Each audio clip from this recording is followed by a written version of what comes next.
Hello, welcome to Redacted Tonight. This is the show where Americans in America covering American news are called foreign agents. Folks, tonight we have a very special episode for you. If you have children watching 60 Minutes tonight, that's usually a good thing. Yeah, we like to get them young. Give us your kids. Andy Rooney's corpse has been waiting for them. If you have children watching 60 Minutes tonight, that's usually a good thing. But this story is not for them. But we wanted to feed some false crap to your children. Why are you hamstringing the CBS bullshit machine, 60 Minutes? The images you are about to see are the honest evidence of the greatest war crimes of the 21st century. Oh, the greatest war crimes of the 21st century? Oh, man, this is exciting. I love games.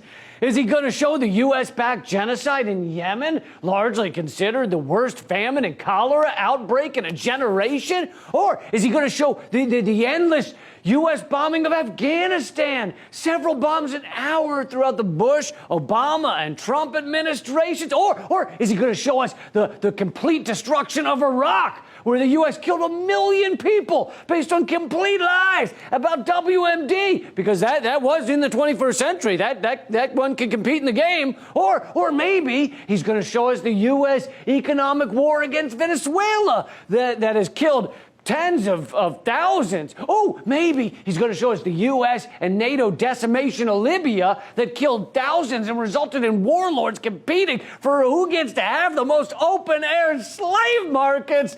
Man, I love games. All of these horrific war crimes to choose from. What will 60 Minutes pick? The Syrian dictator Bashar al-Assad has gassed the innocent, bombed hospitals and schools, and made thousands disappear. Really? None of our stuff? Assad is the biggest war criminal this century? I'm not saying he's a good guy, but the whole chemical weapons garbage you mentioned has been debunked by loads of excellent journalism and whistleblowers from the OPCW, the Organization for the Prohibition of Chemical Weapons. In fact, just this week, the Gray Zone reported prominent signatories and 5 former OPCW officials are calling on the chemical watchdog to address the cover-up of its chemical weapons investigation in the Syrian city of Douma, and to hear out the dissenting scientists whose findings were censored. 5 whistleblowers, 5 separate officials coming forward and saying the chemical weapons story was horseshit. How many blows does your whistle need before you acknowledge it is fully blown? It can be blown no more. That whistle is chafed and tired and blown out.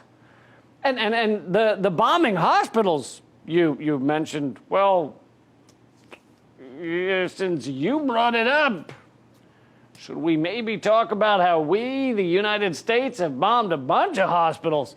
In fact, Obama even apologized for bombing a Doctors Without Borders hospital, which, as I've mentioned before, is one of the only times a Nobel Peace Prize winner has bombed another Nobel Peace Prize winner.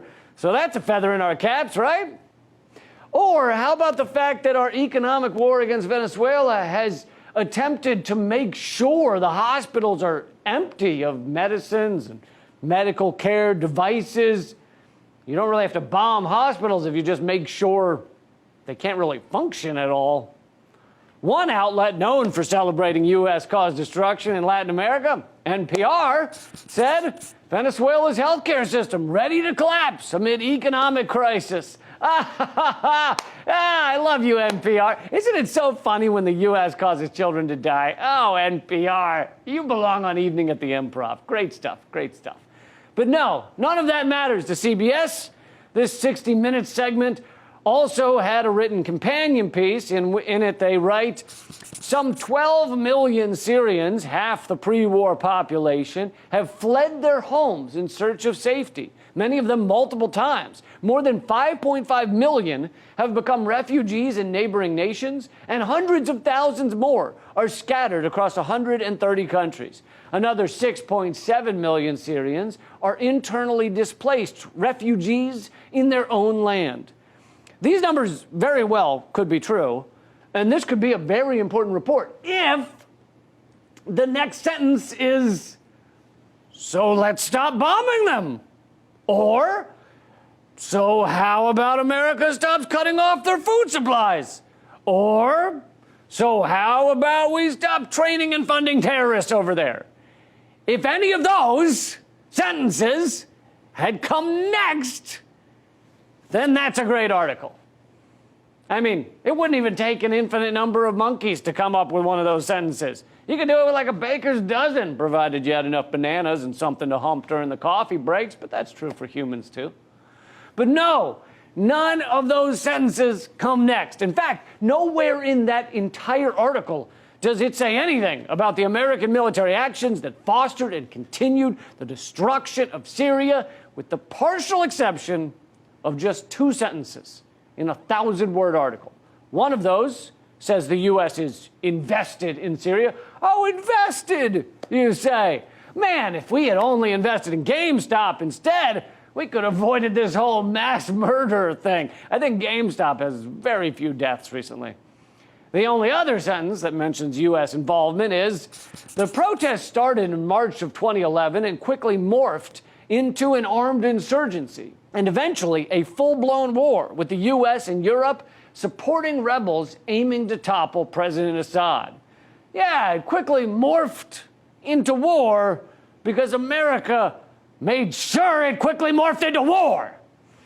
Acting surprised by the resulting war is like a guy with herpes saying to a girl, "That's strange. The sex with you has quickly morphed into you having herpes. I don't know how it happened." The U.S. military armed and trained what we called moderate rebels, which is not an actual thing, like a quick trip to IKEA. Don't worry, honey, I'm just going to dash in, get the trundle bed that doubles as a blender and a bidet, and then dash out. Should be 3 minutes.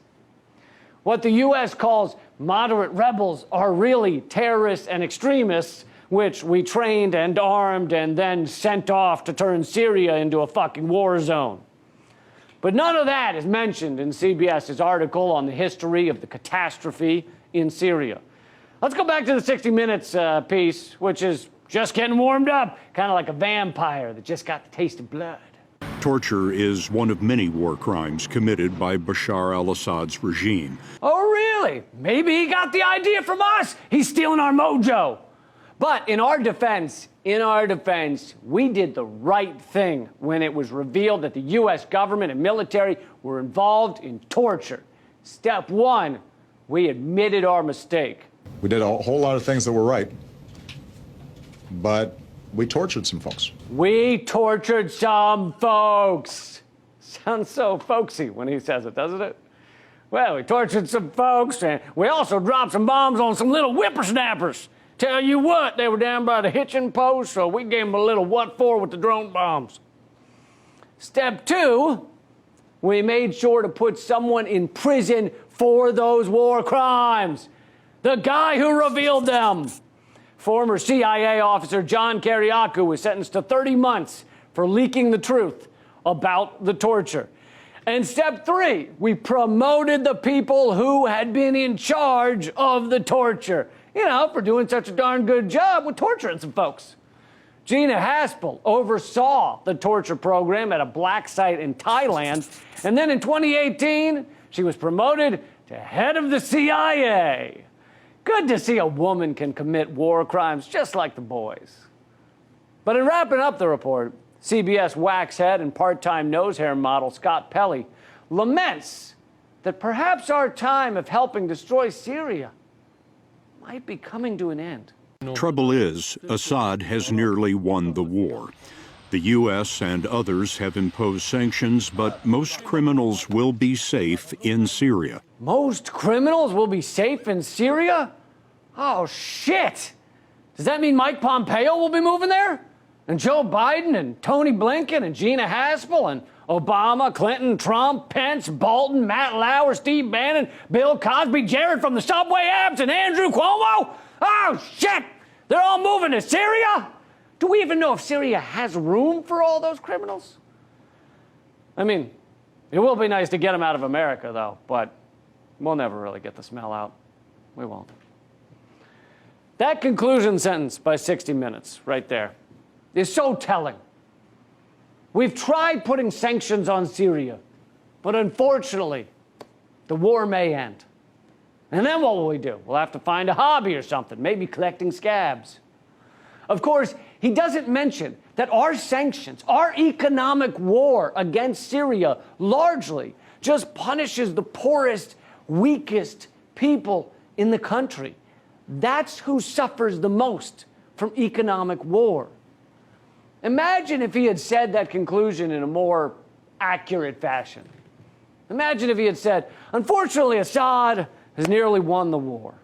We've tried making sure babies in Syria don't get enough food, but for some reason, that hasn't helped keep the war going. Not sure why.